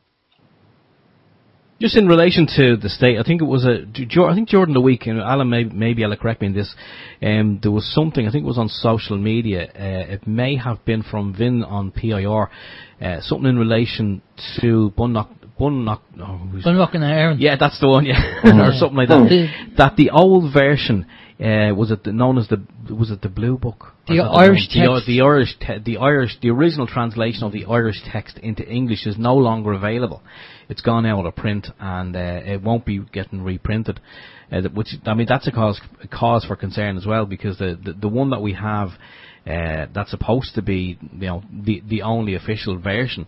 I just say that, like, there's bits missing now, and there's bits of it that are mistranslated, and kind of give a wrong message. Any thoughts on that? Well, it's a bit like the Bible, isn't it? Sorry, Jeff, it's a bit like the King James Bible, isn't it? Do you know what I mean? Is that when they got their hands on that, it was ripped apart and something fresh was made out of it to suit the actual church. And I've no doubt that's exactly the sort of idea that happened to the original Bunrock na HÉireann. I don't think it's any different. Exactly. Listen, I think we have to need a national conversation about a whole constitution and start from scratch again. I mean, for example, I'll make this very short, the current inability to question our president supposedly on financial matters. That's just cobblers. We need to take that out of our constitution so we can question everything under the sun within Ireland. Yeah, definitely. Jeff, that's coming down to one man at the moment, and that man is Micheál Martin. Micheál Martin has instructed PAC. Now, I don't know how he can do that. He's not in government. Well, he is, I suppose. He's in a de facto government, isn't he? Supporting the existing incumbents. But how he has the power to actually say, no, don't do that, you can't do that, is beyond belief as to how he can actually say that. Yeah. Where he gets the authority from to stop the questioning of of something that we actually do need to know. Where he gets that authority from is unknown and unbelievable. So Micheál Martin is a man that needs to actually take a step backwards, and he's a disaster to begin with, but what he's doing is wrong. He has no right to do that. He shouldn't stop people from questioning the president's office. 50 million quid in 7 years. It's unheard of. That's unheard of. 20,000 to a friend of his in a bump in wages there recently. Just 20,000. What the hell? This is why it's a cesspit. Lads, we have about 10 minutes and we need to quickly talk about solutions. So basically what I just want to add to this, and Liam, I sent you over a clip of, the clip was with Thomas Williams and what Thomas said, what was going on with the banking system. And Thomas does have good information because he is a spokesman for a group called the Foundation. I find the information very interesting. Again, for people who are not used to it or haven't done the research, you need to look at it. You might want to put it on the fence and see what's happening. A lot of it is on a very, very high level. We see things from a day-to-day point of view. The stuff that Thomas talks about is really on a high level, so it's very easy to turn around and go, well, I can't see that happening. But there are things that Thomas has said, and he's come on his show and he's said this is going to happen, that's going to happen, or else it's not going to happen. And either side, it did or didn't happen, because it was coming from inside information. Yeah. But again, like everything, like all information, put it on the shelf, keep an open mind. Now, one of the things that's happening over in the States at the moment, and I sent you over the link, and Thomas said it in his link, is a lot of CEOs and a lot of bank presidents and all these people in Google, and they're all stepping down. And they're stepping down for a reason. They say, we're going to step down to spend time with the family. But basically, what's happening and what we've been told and what Thomas's team are doing is that they're being presented with a thing called the Fulcrum Files. And the Fulcrum Files are all the dirty little secrets of what these people have been doing and what they've been up to. And basically what they're being told is, you step down or else we're going to expose you. And this is what's happening. Now, the swamp clearing has to happen in America for obvious reasons, being the way who America is and the control they have. Yeah. But that will, I was speaking to Thomas the other day, and I asked him about this. He said the Fulcrum Files are global. He said, we have information on everybody, and there's no point the Irish government going into the shredding machine and shredding information. They have the information already. So, they're basically going to be caught with their pants down.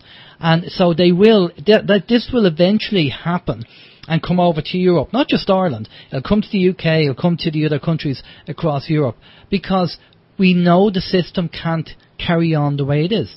And that's why people are waking up. So when it's going to happen, I don't know, but I've been told that it definitely is going to happen. So for anybody, any Irish politicians or judges or, Gardai or whoever that have been doing anything that's untoward, well, you can guarantee there's going to be a file on them.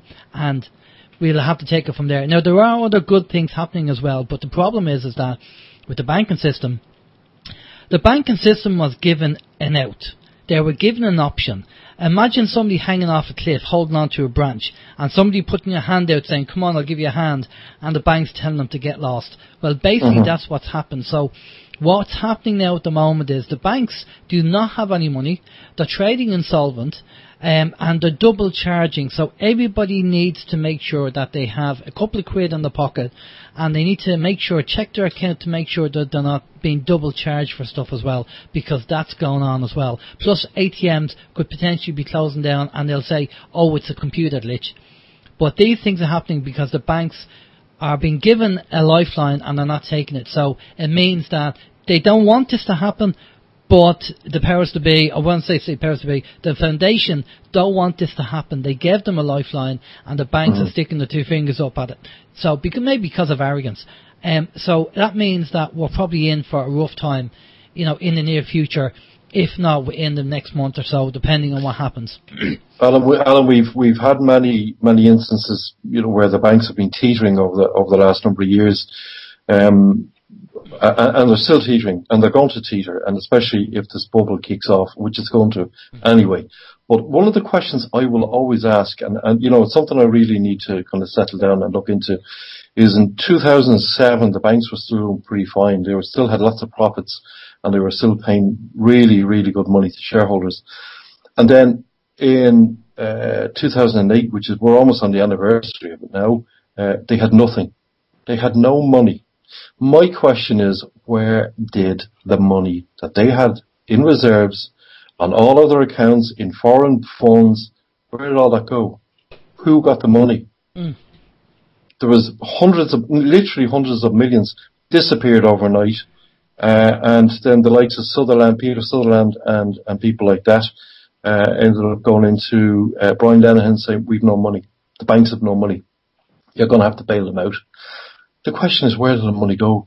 There was hundreds and hundreds of billions of euros disappeared overnight. A bit, I'm not going to get into the conspiracy of 9/11, but it was apparently Donald Rumsfeld had said it was 3 trillion or 2 trillion gone missing over a very short period of time.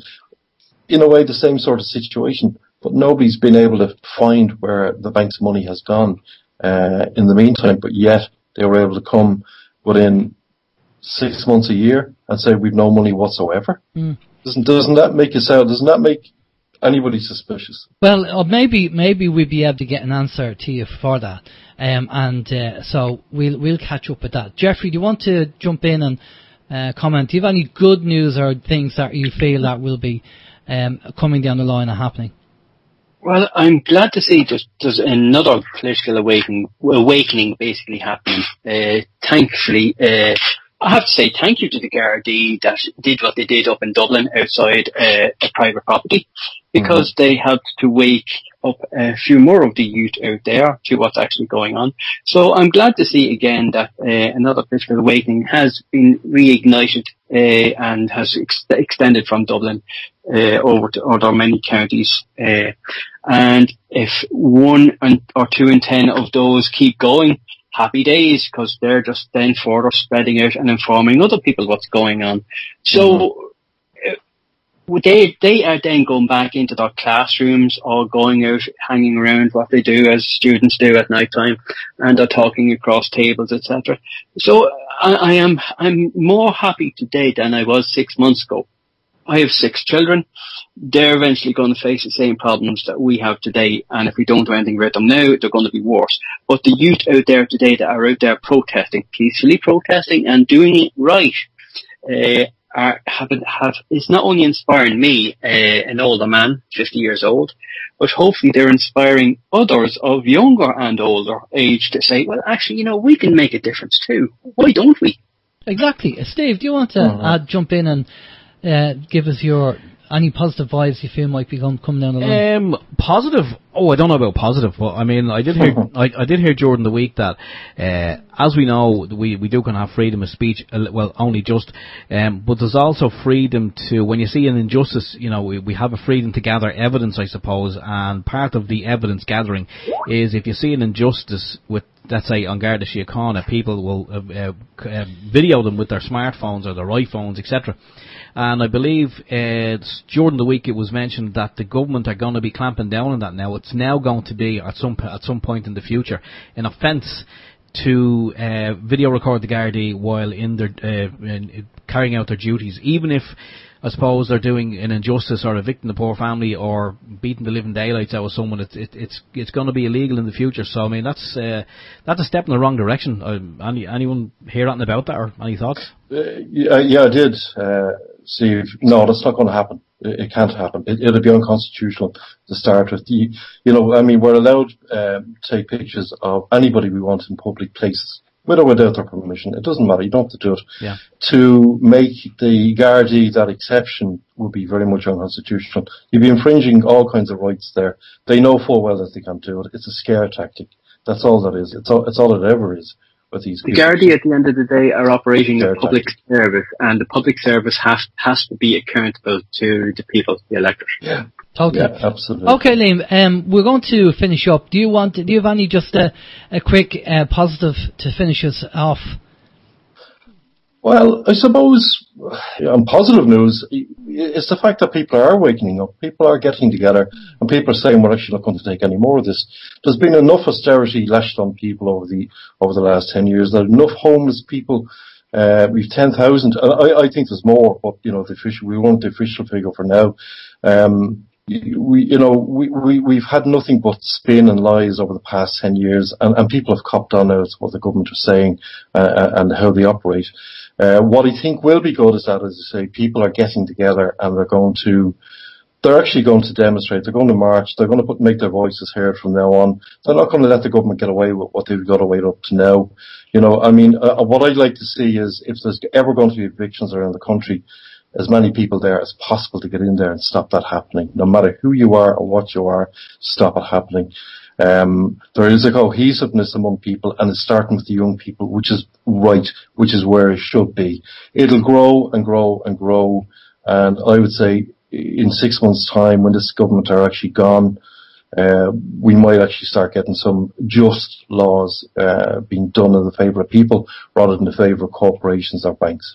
Good. Okay, brilliant. Listen, lads, thanks a lot for coming on. It's a pity about Mark having a technical problem there with the mic, but we can always do another round table, so there's no big problem there. And Liam, before we let yourself and Jeffrey go, we have a few minutes left. Do you want to give us your contact details or where people can find you? Well, sure, people can find me on Facebook. I think most people, they know where I reside, for want of a better word. You just look me up Facebook, Liam Deegan. You see my little green target site, and that's me. So yeah, come in and see me that way. Okay. Say hello. Brilliant. Yep. Jeffrey. You'll find myself on Facebook at JeffRud31, JEFFRUDD31, or on Twitter at JeffRud31. So straightforward, simple enough. If you wish to listen to me waffle on a few times on Facebook, happy days. Thanks for dropping by. Okay, on, brilliant stuff. Listen, lads, thanks a lot for coming on. We're not going to go to a musical break because we're near the end. But stay online there. We're just going to turn down your mic, and we're going to finish up the show, and then we'll have a chat with you just at the over the top of the hour. If you can just hang on there for a few minutes, okay? Yeah, work well. Okay. Okay. Work well. Brilliant stuff. Listen, lads, thanks a lot for coming on. We are not going to go to a musical break because we're near the end. But we're going to finish up the show, and then we'll have a chat with you just at the over the top of the hour. If you can just hang on there for a few minutes, okay? Brilliant stuff. So we're near the end. We're about 7 minutes before the end, so there's no point playing a bit of music, I don't think. But brilliant information from Liam and Jeffrey. It's a pity we couldn't get Mark in there. But again, we can do another round table. It's really to talk about the state of Ireland and what's going on, obviously the positive and negatives. And there's great information from both. And we like to see, things that are happening and developing, and we are seeing, I think, Steve, in the 8.5 years we've been running OYM, that we have seen a big awakening and people waking up. What do you think? We have seen an awakening, yeah, but we've also seen a lot of people who should be awake and who should be listening to the people who are awake. I mean, let's say for argument's sake you have a politician. I'll pull a name completely at random and I'll say Damien English. How did I know you were going to say him? Because you must be psychic. Yeah. I'll just say Damien English. I mean, Damien English has a lot of people in his constituency because his constituency is Navan. But he can also be found out in this neck of the woods as well. And a lot of people have woken up over the years, and people have challenged Mr. English in relation to different topics. And I think most of the time he looks like a rabbit, in the headlights, and he doesn't pay a blind bit of notice. And you've said before, Alan, and it's true, they just want to get in there, keep their nose in the trough for the 5 years, and then exit stage left with a nice big pension and a golden handshake. That's all they want, and maybe if they do a good enough job, they'll get a cushy number over in Europe. But that's it. I mean, they don't want to listen to, they don't really want to listen to the likes of you and I and our problems and, the real problems that are going on in this country. That's how I see it anyway. They just want to get in there, please their masters, and they'll be looked after. And that's it. Well, we obviously have talked about George Lee before, getting into, I believe, Fine Gael for 9 months. He realised it's institutionalised and then got out. And at the end of the day, that's really what it is. If you are thinking that you're going in there to make a change, then they're naive to think so. Yeah. I kind of put down, I always say there's two kinds of people in politics. You have the people who knock on the door, the naive people who think they're actually going to get elected and go in to make a change. It's not going to happen. And then you have the other person who knows that change won't happen, but they want to put their nose in the trough for 4 or 5 years, get the nice pension, and then that's it. And we've had a couple of them politicians.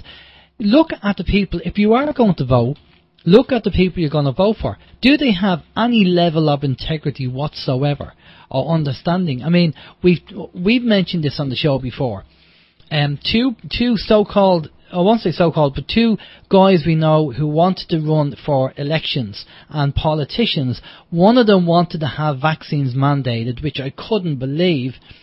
And then the other person who does great work was actually having a go at Trump. And myself and Vin actually turned around on Facebook and said, where are you coming from with this having a go at Trump thing? Do you not know what this guy is actually doing and what he's done since he's got in? Now, I'm not saying he's squeaky clean, but at the end of the day, he's done a hell of a lot more than previous presidents that we've had since JFK. And because he's shagged some tart a few years ago, they're trying to, bring that up all the time. Look what Clinton has done, for God's sake. So come on, you have to put things into perspective. And when I see these two chaps who do great work in their own way, but were kind of very ignorant to, the lacks of the kinds of vaccines and Trump, because there's no research being done, or they believe the narrative. I do get worried. And unfortunately, I know Gemma is she's doing a lot of work there and she's exposing a lot. But I did see one of her talks and she actually did the same thing regarding Trump. And as I say, I'm not saying he's squeaky clean, but he's done a hell of a lot more. Especially when he talks about the wall and people kind of take the pay of him. Actually, he's doing a lot about child trafficking and sex trafficking, which people don't realise. So people need to do the research and look into it. Right, the guest that we have next week is a chap called David DeBourne. And David is a climate change expert, or a guy who looks into this in a big way. Now, he hasn't been on, we've had him on, I think, two years ago. And he's going to be talking about the solar minimum because obviously our weather's getting extreme. We've had power down, myself and Steve had power down 2 days from myself. I don't know, it's only a few hours for you, Steve, was it? Yeah, and as we were just mentioned before the show, and anyone who's a long-time listener of the show will know that we did build some generators for just such an occurrence, and I have to say mine worked fantastically well during the power down. How'd yours work out? Oh, it didn't work at all because I didn't charge the battery. You heard it here on OYM. Yeah, so I'll have to start charging back. Well, ideally what's supposed to happen is really that we're supposed to have them permanently plugged into our solar panels, charging from the sun, but that's not going to happen anytime soon, is it? Not over here. But this is the early days of the winter coming in, and we've already had problems. So imagine what's going to be coming, what's due. And Harry from who's the the Cloudbuster, Harry Rhodes, did say that if you think last year was bad, wait till 2018, 2019 for the weather. We're getting extremes of good and bad weather, winter and summer, so be ready for that. When David comes on next week, he's going to tell us all about it. For myself anyway, Alan James, take it easy, have a great week. If you have any info, let us know. Hopefully we'll be back up to speed with Studio 1 during the week, and we'll be up and running next week. Take care, bye bye. Okay, for myself, Stephen George, it's been a very informative evening. I want to thank everyone who joined in for that, and thanks to everyone who joined on both of the chat rooms for your comments and questions. Much appreciated. And Barry Prince is up next on People's Internet Radio with the big puzzles, and his guests this evening are Frank Vaughan, Kevin Johnson and Roger Landry. We're going to be back in the same place next week on the same time, the same channel, etc., etc. So have a fantastic week, and stay tuned for Barry.